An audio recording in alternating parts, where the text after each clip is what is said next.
اللهم صل على محمد وعلى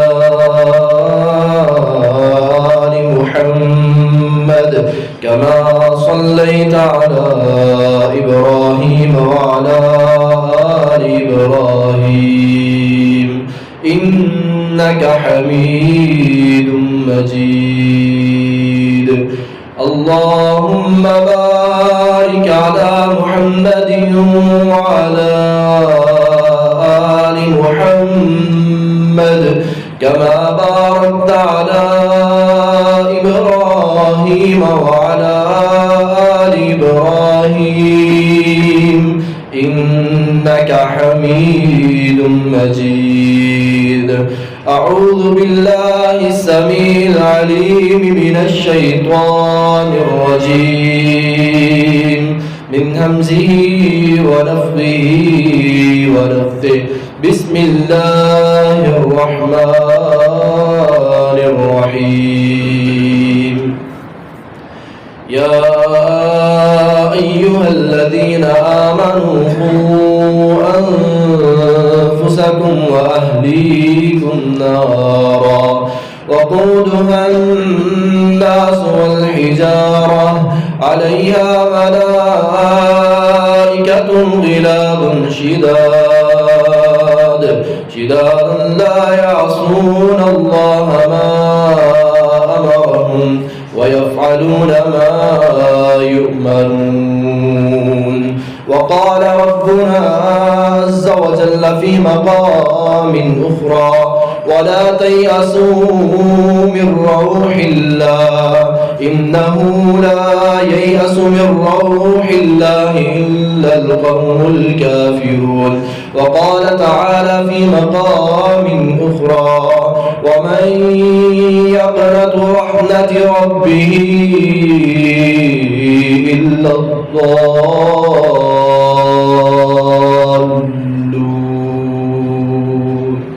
قسم کی حمد و ثنا تعریفات تسبیحات کبریائی بڑھائی اللہ رب العالمین کے لیے احکم الحاکمین کے لیے اور درود و سلام سید الانبیاء امام الانبیاء حضرت محمد رسول اللہ صلی اللہ علیہ وآلہ وسلم کی ذات اقدس پر کہ جن کو اللہ رب العزت نے ہمارے لیے ہادی رہبر اور رہنما بنا کر بھیجا ہے۔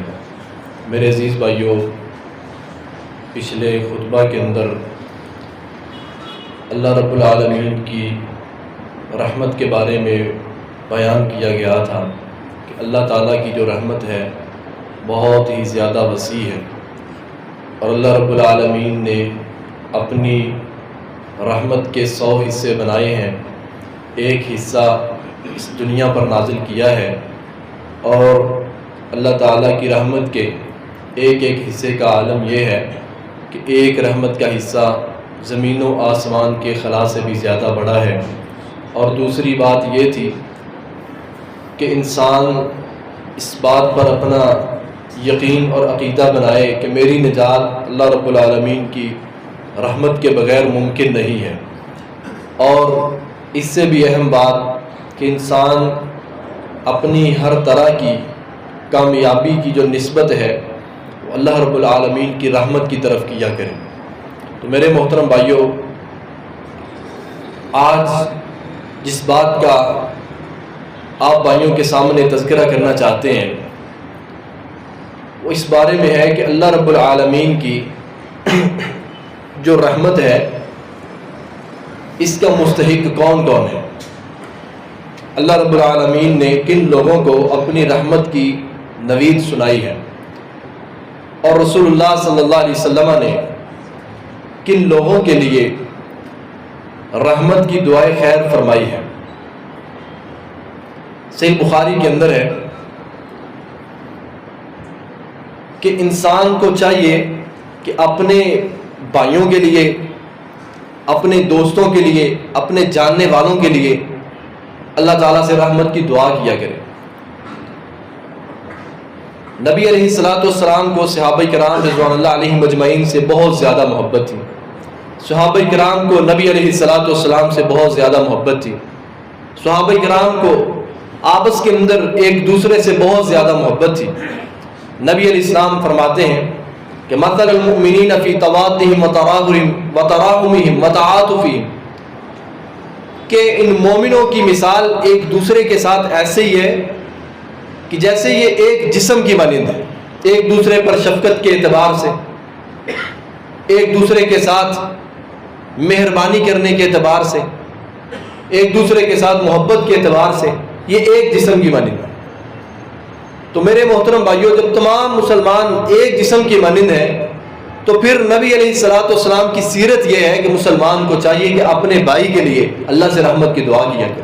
صحیح بخاری کے اندر عائشہ رضی اللہ عنہا فرماتی ہیں رسول اللہ صلی اللہ علیہ وسلم نے ایک دن عباد بن بشر رضی اللہ عنہ کی آواز کو سنا۔ آپ کے کانوں کے اندر حضرت عباس رضی اللہ عنہ کی آواز پڑی ہے تو آپ نے ساتھ ہی فرمایا اللہم ارحم عباد، اے اللہ عباد کے اوپر اپنی رحمت نازل فرما۔ اس حدیث سے درس یہ ملتا ہے انسان کا کوئی بھی بھائی، کوئی بھی جاننے والا، جب اس کے بارے میں پتہ چلتا ہے یا اس کا تذکرہ ہوتا ہے، اس کے بارے میں کوئی بات کہی جاتی ہے تو انسان کو چاہیے کہ اپنے بھائی کے لیے رحمت کی دعا کیا کرے۔ یہ رسول اللہ صلی اللہ علیہ وسلم کی سنت مبارک ہے۔ اور دوسری بات صحیح مسلم کے اندر ہے، عائشہ رضی اللہ تعالی عنہ اس حدیث کی راویہ ہیں۔ عائشہ رضی اللہ عنہ فرماتی ہیں کہ رسول اللہ صلی اللہ علیہ وسلم نے مسجد کے اندر ایک شخص کو قرآن مجید کی تلاوت کرتے ہوئے سنا۔ آپ نے فرمایا رحمہ اللہ لقد اذکرنی آیتن کنت انسیتها۔ نبی علیہ السلام نے فرمایا کہ اللہ تعالیٰ اس بندے کے اوپر رحمت نازل کرے، میرے ذہن سے قرآن مجید کی ایک آیت نکل گئی تھی، یہ بندہ تلاوت کر رہا ہے، وہ آیت مجھے یاد آ گئی۔ اللہ تعالیٰ اس بندے کے اوپر اپنی رحمت کو نازل کرے۔ قرآن مجید کی ایک آیت لقد کنت انسیتها، میں بلا دیا گیا، میرے ذہن سے نکل گئی، میرے ذہن میں نہیں آ رہی تھی، یہ بندہ قرآن مجید کی تلاوت کر رہا ہے، وہ آیت میرے ذہن میں آ گئی۔ اس حدیث سے کیا پتہ چلتا ہے کہ جو انسان خیر کی تعلیم دیتا ہے، یا جس انسان سے آپ کو، جس سے آپ علم حاصل کر رہے ہیں، جس سے آپ خیر سیکھ رہے ہیں، جس کے بولنے سے آپ کو شریعت کے کسی کام کے بارے میں رہنمائی ہو رہی ہے، آپ کو چاہیے آپ اس کے لیے رحمت کی دعا کیا کریں۔ رسول اللہ صلی اللہ علیہ وسلم نے اپنے صحابی کے لیے رحمت کی دعا کی ہے، رحمہ اللہ، اللہ تیرے اوپر رحمت نازل کرے، تو قرآن مجید کی تلاوت کر رہے ہے اور تیرے تلاوت کرنے کی وجہ سے جو آیت میرے ذہن سے نکل گئی تھی وہ میرے ذہن میں آ گئی۔ تو میرے محترم بھائیوں، اسی اعتبار کے ساتھ رسول اللہ صلی اللہ علیہ وسلم نے ایک اور روایت بیان فرمائی، حضرت جابر رضی اللہ عنہ اس حدیث کے راوی ہیں۔ نبی علیہ الصلوۃ والسلام نے رحمت کی دعا دی۔ بعض ایسی چیزیں ہوتی ہیں جو انسان کے دل سے اٹھتی ہیں، یعنی بعض ایسی باتیں ہوتی ہیں، ایسی گفتگو ہوتی ہے کہ انسان کو پتہ چلتا ہے یہ آواز جو ہے یہ دل سے آئی ہے۔ رسول اللہ صلی اللہ علیہ وسلم نے کیا پیارے انداز کے اندر فرمایا رحمہ اللہ عمران اللہ فی بیتہ صوتا یؤدب به اہلہ، اللہ تعالیٰ اس بندے کے اوپر اپنی رحمت کو نازل کرے، اس بندے پہ اللہ اپنی رحمت کو نازل کرے۔ اللہ فی بیتہ صوتا، جس نے اپنے گھر کے اندر ایک کوڑا لٹکایا ہوا ہے، یؤدب به اہلہ، اس کوڑے کے ساتھ وہ بندہ اپنے اہل و عیال کو تادیب ادب سکھلاتا ہے۔ اس حدیث پر غور کریں، اللہ اس بندے پر رحمت نازل کرے جس نے اپنے گھر کے اندر ایک کوڑے کو لٹکایا ہوا ہے اور وہ اس کے ساتھ اپنے اہل و عیال کی تربیت کرتا ہے۔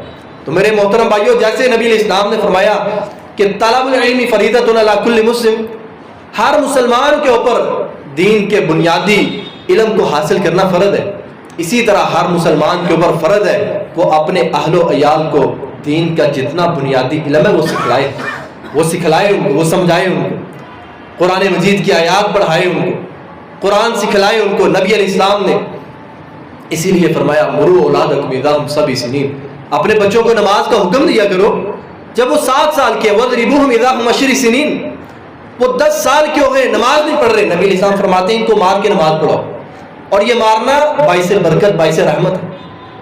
یہ نبی علیہ السلام نے درس دیا، اللہ اس بندے پر رحمت نازل کرے جو اپنے گھر کے اندر ایک کوڑا رکھتا ہے، مگر مارنا اس طرح نہیں ہے کہ کسی کی ہڈی ٹوٹ جائے، اس طرح یعنی بے دریغ بغیر سوچے سمجھے اس طرح مارنے کی اجازت نہیں ہے۔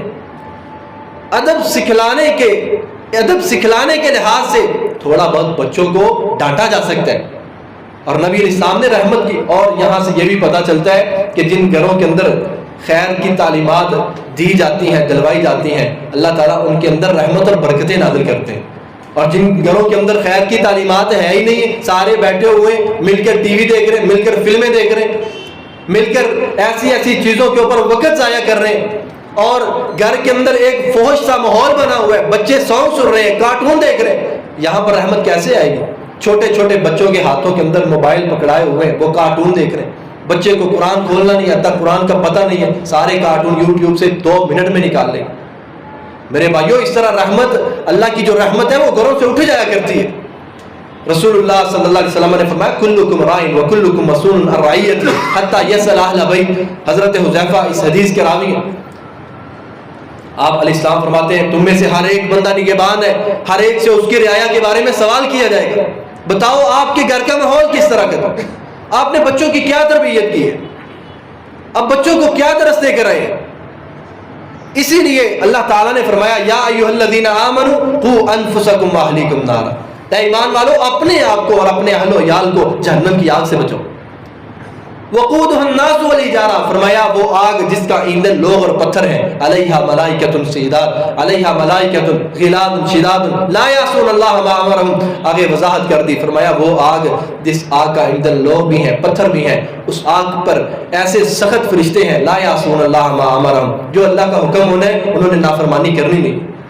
اور قرآن مجید کی ایک اور مقام پہ آیت ہے نا، جب اہل جہنم اللہ سے دعا کریں گے، وہ جہنم کے دروگے کو بلائیں گے، ونادوا یا مالک، حدیث کے اندر آتا ہے جب وہ کہیں گے نا ونادوا یا مالک، دروغہ جہنم کو آواز دیں گے، اس کو بلائیں گے، اس کو بلا کر کہیں گے کہ اللہ کے سامنے ہماری سفارش کر دے، ہمارے عذاب کو ہلکا کر دیا جائے۔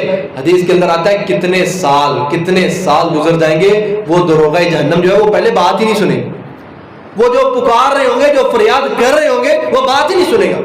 اور اللہ کے نبی علیہ السلام نے اس موقع پر کیا فرمایا تھا؟ آیت نازل ہوئی، نبی علیہ السلام نے حضرت فاطمہ رضی اللہ عنہا سے کہا، اللہ تعالیٰ نے فرمایا وَأَنذِرْ بِهِ عَشِيرَتَكَ الْأَقْرَبِينَ، اس قرآن کے ذریعے اپنے قریبی رشتہ داروں کو ڈراؤ، جو تمہارے حلقہ احباب کے اندر ہے، تمہارے خاندان کے اندر ہے، برادری کے اندر ہے، محلے کے اندر ہے، سب کو اس قرآن کے ذریعے سے ڈراؤ، اللہ کی پہچان حاصل کرواؤ۔ نبی علیہ السلام نے اس موقع پہ کیا فرمایا؟ آپ نے فرمایا یا فاطمہ انقذی انفسک من النار فانی لا املک لک من اللہ شیئا، تو آپ نے فرمایا فاطمہ اپنے آپ کو جہنم کی آگ سے بچانا، قیامت کا دن ہوگا، اللہ کی اجازت کے بغیر میں تمہارے کام نہیں آ سکوں، اللہ کی اجازت کے بغیر میں تمہارے کام نہیں آ سکوں۔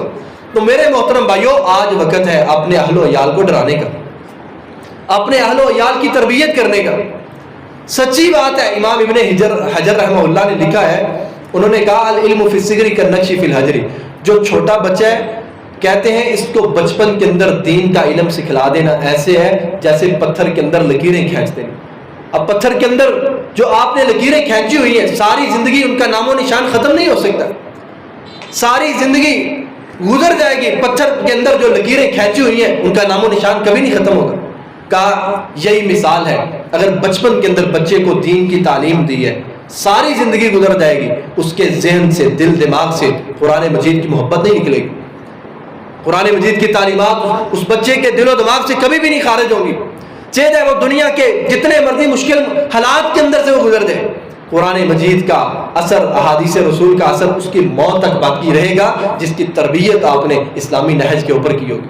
اسی طرح رسول اللہ صلی اللہ علیہ وسلم نے فرمایا رحم اللہ والدا اعان ولدہ علی برہ، نبی علیہ السلام فرماتے ہیں اللہ اس والد کے اوپر رحمت نازل فرمائے جو اپنے بچے کی مدد کرتا ہے نیکی کے اوپر، یعنی اپنے بچے کی مدد کرتا ہے، اعان والدہ اپنے بچے کی مدد کرتا ہے، اس کی اعانت کرتا ہے، علی برہ اس کی نیکی کے اوپر، بچے کی رہنمائی کرتا ہے، اس کو بتاتا ہے بیٹا تم اذان کو سیکھو، اذان کو دو، اس کو سکھاتا ہے کہ آپ نے نماز کیسے پڑھنی ہے۔ فرمایا اللہ اس پر بھی رحمت نازل کرے، جو اپنے بچے کو سکھلا رہا ہے، اپنے بچے کی رہنمائی کر رہا ہے، اللہ تعالیٰ اس پر رحمت نازل کرے۔ اور میرے محترم بھائیوں، رحمت کے مستحق لوگ اور کون کون سے ہیں؟ رسول اللہ صلی اللہ علیہ وسلم نے رحمت کی دعا کی ہے. یہ نبی علیہ السلام کی سیرت سے بہت بڑا سبق ملتا ہے. فرمایا رحم اللہ قوما یحسبهم الناس مرضى وما هم بمرضى. اللہ ایسے لوگوں پر رحم نازل فرمائے جن کو لوگ سمجھتے ہیں یہ کمزور ہیں. کہا وما هم بمرضى، وہ کمزور نہیں ہیں. معاشرے کے کمزور لوگ، معاشرے کے غریب لوگ، جن کے پاس وسائل نہیں ہے، جن کے پاس اتنی دولت نہیں ہے، ثروت نہیں ہے، جان نہیں ہے، اقتدار نہیں ہے، نبی علیہ السلام نے فرمایا رحم اللہ قوما یحسبهم الناس مرضى. اللہ ان کے اوپر رحمت نازل فرمائے. لوگ سمجھتے ہیں یحسبهم الناس مرضى، لوگ سمجھتے ہیں ان کے پاس ہی کچھ نہیں ہے، یہ کمزور لوگ ہیں. نبی علیہ السلام نے فرمایا وما هم بمرضى، یہ کمزور لوگ نہیں ہیں. کس لیے؟ انما ترزقون بضعفائکم. نبی مکرم صلی اللہ علیہ وسلم نے فرمایا کہ ان کی وجہ سے تم کو رزق دیا جاتا ہے، ان کی وجہ سے تم کو رزق دیا جاتا ہے. میرے محترم بھائیو، اس حدیث سے ایک سبق یہ بھی ملتا ہے کہ ہمیں کلی طور پر جتنے مسلمان ہیں سب کے لیے دعائے خیر کرنی چاہیے. جتنے مسلمان ہیں ہمیں کلی طور پر سب مسلمانوں کے لیے دعائے خیر، دعائے رحمت کرنی چاہیے، جتنے بھی مسلمان. اور رسول اللہ صلی اللہ علیہ وسلم نے یہ کتنی بڑی دعا دی ہے کہ اللہ تعالیٰ ان پر رحمت نازل فرمائے جو لوگوں کے لیے، جو اللہ تعالیٰ اس قوم پہ رحمت نازل فرمائے جن کو لوگ کمزور سمجھتے ہیں، حالانکہ وہ کمزور نہیں ہیں. اسی طرح نبی علیہ السلام نے اور تذکرہ کرتے ہوئے فرمایا رحم اللہ عین بکت من خشیت اللہ. اللہ تعالیٰ اس آنکھ کے اوپر رحمت نازل فرمائے جو اللہ تعالیٰ کے خوف کی وجہ سے، جس آنکھ سے آنسو نکل جاتے ہیں، جس آنکھ سے اللہ کے ڈر کی وجہ سے، اللہ کے خوف کی وجہ سے آنسو نکل آتے ہیں. رسول اللہ صلی اللہ علیہ وسلم نے دعا دی ہے اللہ تعالیٰ اس آنکھ کے اوپر اپنی رحمت نازل فرمائے. میرے محترم بھائیو، آنکھوں سے آنسو کیسے نکلتے ہیں؟ جب اپنے کیے ہوئے گناہ کے اوپر انسان کو ندامت ہوتی ہے، انسان کو پچھتاوا ہوتا ہے، انسان کے اندر احساس بیدار ہوتا ہے واقعی جو میں نے کیا ہے غلط کیا ہے. جب انسان اپنی غلطی کے اوپر اڑ جائے گا، ڈٹ جائے گا، جب اس کو اپنے گناہ کو گناہ ہی نہیں سمجھے گا، پھر اس پر رحمت کیسے آئے گی؟ پھر اس کے آنسو کیسے نکلیں گے؟ اس کا دل کیسے نرم ہوگا؟ انسان جب اپنی اصلاح کرتا ہے تو اللہ کا یہ انعام ہے کہ اس کی آنکھوں سے آنسو نکل آتے ہیں، وہ اللہ سے دعا کرتا ہے. اسی لیے نبی علیہ السلام نے ایک اور حدیث کے اندر فرمایا کہ اللہ تعالیٰ اس آنکھ کے اوپر ذکر اللہ خالیا ففاضت عیناہ، وہ بندہ جو تنہائی کے اندر بیٹھا ہے اس کی آنکھوں سے آنسو نکل گئے، اللہ کے ڈر سے رویا، آنکھوں سے آنسو نکل گئے. نبی علیہ السلام نے فرمایا اللہ تعالیٰ نے ایسی آنکھوں کے اوپر جہنم کی آگ کو حرام کر دی ہے. یہ وہ لوگ ہیں میرے محترم بھائیوں جو اللہ تعالیٰ کی رحمت کے مستحق ہیں، جن کے بارے میں اللہ تعالیٰ نے نوید سنائی ہے، نبی علیہ السلام نے بشارت دی ہے کہ اللہ تعالیٰ ان کو اپنی رحمت کی لپیٹ کے اندر لے گا. اور اسی طرح نبی علیہ السلام نے ارشاد فرمایا رحم اللہ امرأ قال حقا او سکت. یہ بہت بڑی بات ہے، یہ عمل بہت مشکل عمل ہے. نبی علیہ السلام فرماتے ہیں رحم اللہ امرأ قال الحق. اللہ تعالیٰ اس بندے کے اوپر رحمت نازل فرمائے جو بات کرتا ہے تو سچی بات کرتا ہے، وہ اپنے نفع نقصان کو، اپنے دوست احباب کو، کسی کو خاطر کے اندر نہیں لے کر آتا. جب بات کرنی، بات سچی کرنی ہے. یہ وہ آیت ہے جو اللہ تعالیٰ نے ارشاد فرمائی یا ایھا الذین آمنوا اتقوا اللہ وقولوا قولا سدیدا. ایمان والو اللہ سے ڈرو، وقولوا قولا سدیدا. جب بھی بات کرنی ہے تو سچی بات کیا کرو. نبی علیہ السلام نے فرمایا قل الحق ولو کان مرا. بات سچی کھری بات سنانی ہے، حق بات کہنی ہے. ولو کان مرا، چاہے تمہارے اپنے خلاف کیوں نہ جا رہی ہو، تمہاری مرضی کے خلاف کیوں نہ ہو، تمہاری خواہش کے خلاف کیوں نہ ہو. بظاہر تمہیں اس کے اندر اپنا خسارہ معلوم ہو رہا ہے، بظاہر تمہیں یہ معلوم ہو رہا ہے اگر میں نے سچ بات کی تو یہاں پر تو میری بے عزتی ہو جائے گی، میری بے عزتی ہو جائے گی، لوگ مجھے تانا دیں گے. فرمایا نہیں، شریعت کا راستہ کیا ہے؟ نبی علیہ السلام کی دعا کس کے اندر ہے؟ رحمت کس کے لیے ہے؟ جو یہ نہیں دیکھتا کہ یہ میرا بھائی ہے، اس کا کرتب چھپانے کے لیے چلو میں کو دو چار باتیں کہہ دوں گا، کوئی ادھر ادھر گھما گمول ہوگا. کہا وقولوا قولا سدیدا، بات سچی کرنی ہے. یصلح لکم اعمالکم، آپ معاملے کو سدھارنے کے لیے جھوٹ بول رہے ہیں. اللہ تعالیٰ فرماتے ہیں اگر آپ سچ بولیں گے تو اللہ تعالیٰ تمہارے معاملات کی اصلاح فرمائے. واضح بیان کر دیا، کہا انسان جھوٹ کس لیے بولتا ہے؟ جھوٹ اسی لیے بولتا ہے کہ پردہ پڑ جائے گا، کسی کو پتہ نہیں چلے گا، عیب چھپا لیے جائیں گے، انسان کو عزت مل جائے گی۔ اسی لیے فرمایا جو جھوٹا انسان ہے وہ اپنی زندگی کے اندر عزت نہیں پا سکتا۔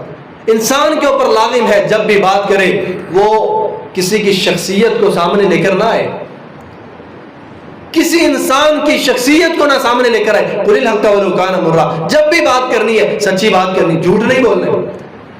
جب انسان سچی بات کرے گا، فرمایا رحم اللہ عمران، اللہ اس پر رحمت نازل فرمائے، اس نے سچی بات کی، سچی بات کرے گا تو اللہ کی رحمت کا مستحق ٹھہرے گا۔ اگر جھوٹ بول دے گا، تھوڑا سا فائدہ دیکھا، 5-10 ہزار روپیہ دیکھا آ رہے، فوری جھوٹ بول دیا، توریہ کر لیا، کہا نہیں بات کرنی ہے رحم اللہ عمران قال الحق او سکت، اللہ اس بندے پر رحمت نازل کرے جس نے بات کی تو اس نے سچ بولا، او سکت، وغیرہ وہ خاموش رہا، وغیرہ وہ خاموش رہا، اس نے بولنے کی ضرورت محسوس نہیں کی۔ بات کرنی ہے تو سچی کرنی ہے، وغیرہ خاموشی بہتر ہے۔ میرے محترم بھائیوں، اسی طرح قرآن مجید کے اندر اللہ تعالیٰ نے فرمایا یا ایھا الرسل کلوا من الطیبات، اللہ تعالیٰ نے انبیاء اور رسل علیہ السلام کو مخاطب کر کے فرمایا کلوا من طیبات، جو بھی دنیا سے تم نے رزق کھانا ہے حلال کھانا ہے۔ حالانکہ دیکھیں انبیاء اور رسل علیہ السلام کے بارے میں کیا شک کیا جا سکتا ہے کہ ان لوگوں کا کھانا ٹھیک نہیں ہوگا؟ اللہ تعالیٰ نے انبیاء اور رسل علیہ السلام کو حکم دیا یا ایھا الرسل، اے رسل علیہ السلام کی جماعت کلوا من طیبات، زمین میں جو آپ نے رزق کما کر کھانا ہے وہ حلال کھانا ہے، وہ رزق حرام نہیں ہونا چاہیے۔ اور پھر اللہ تعالیٰ نے ایک اور مقام پر تمام کے تمام اہل ایمان کو مخاطب کر کے فرمایا یا ایھا الذین آمنوا کلوا من طیبات ما رزقناکم، اے ایمان والو جو ہم نے تم کو پاکیزہ رزق عطا کیا ہے اس میں سے کھاؤ۔ اب یہ دو قرآن مجید کی آیات ہیں۔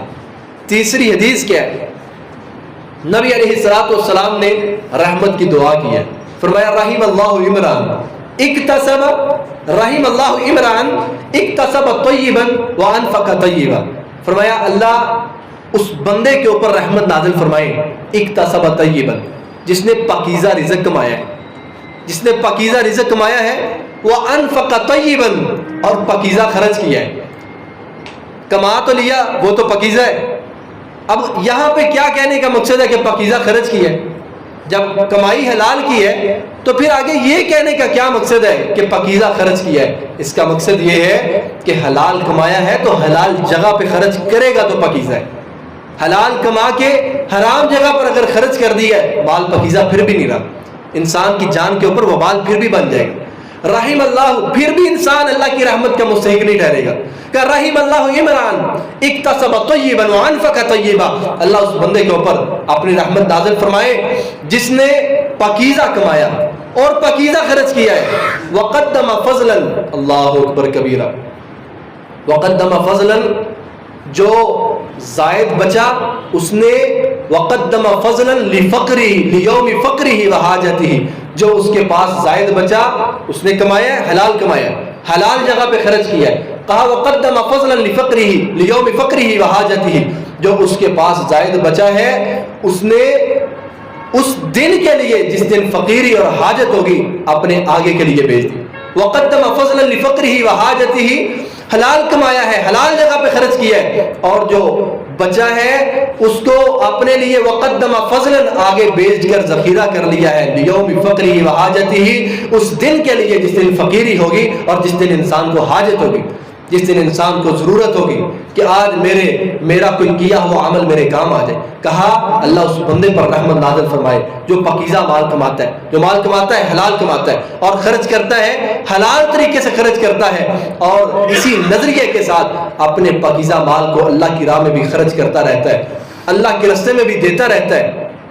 ایک حلال خرچ کرنا یہ ہے انسان اپنے بیوی بچوں کے اوپر خرچ کرتا ہے، یہ حلال خرچ کرنا ہے، اور آگے بھیجتا ہے، اس کا مطلب یہ ہے اللہ کے راستے میں دے دیتا ہے، کسی غریب کی مدد کر دیتا ہے، کسی اور کو دے دیتا ہے، کسی یتیم کا سہارا بن جاتا ہے۔ کہا اللہ تعالیٰ ایسے بندے کے اوپر رحمت نازل فرمائے۔ میرے محترم بھائیوں، اسی طرح جو رحمت کے مستحق لوگ ہیں وہ اور بھی بہت زیادہ ہیں، اور اسی طرح جو لوگ رحمت کے مستحق نہیں ہیں وہ بھی کثیر تعداد کے اندر ہیں۔ اللہ تعالیٰ سے دعا تو یہ کرنی چاہیے کہ اللہ تعالیٰ ہمیں ان اعمال کی توفیق عطا فرمائے کہ جن اعمال کو اختیار کرنے سے اللہ تعالیٰ اپنے بندے کو توفیق دے کہ بندہ اس کی رحمت کا مستحق ٹھہرے۔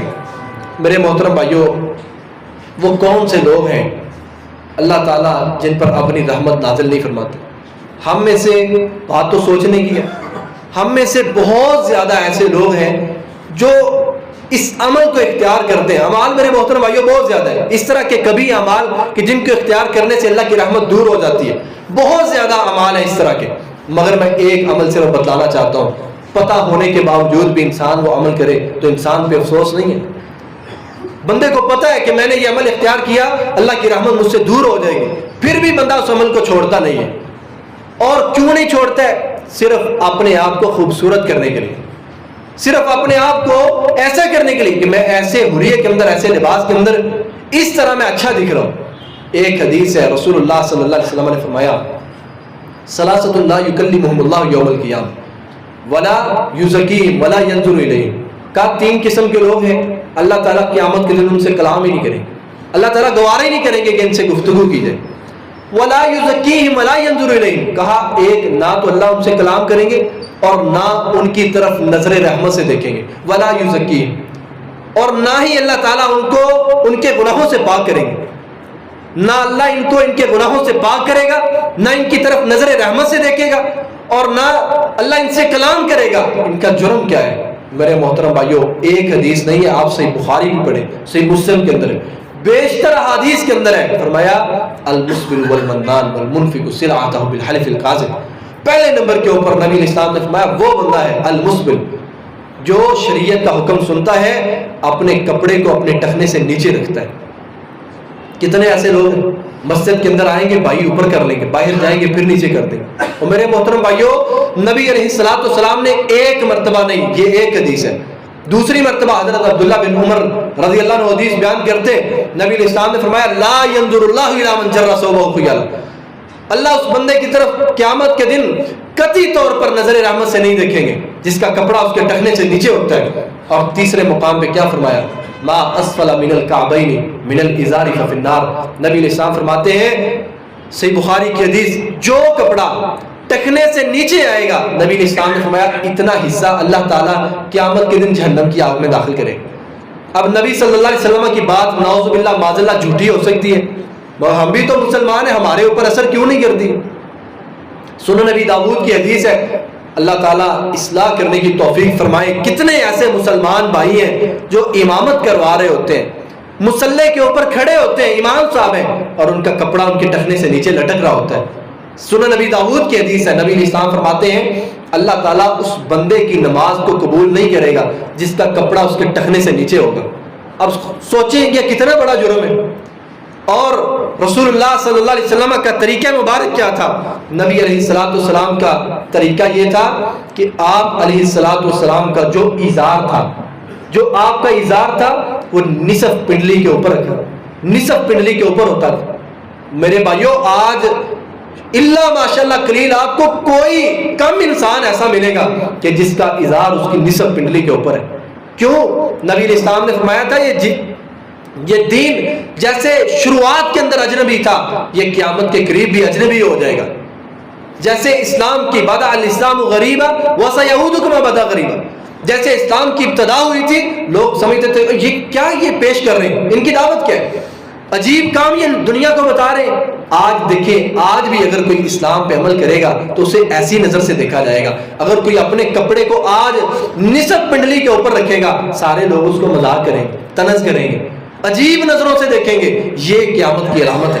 نبی علیہ الصلوۃ والسلام کا کپڑا مبارک نصف پنڈلی کے اوپر ہوتا تھا۔ میرے بھائیوں، ہمارے اور یہ پھر کیا ہے کہ جتنا جس کا ایمان کم ہے اس کا کپڑا اتنا نیچے آتا چلا جائے گا۔ پتہ یہ چلتا ہے کہ جس کا بالکل نیچے آ گیا اس کا ایمان بالکل کمزور ہے، جس کے اندر جتنا ایمان کم ہے اس کا نصف پنڈلی سے اتنا کپڑا جو ہے وہ نیچے آتا جائے گا۔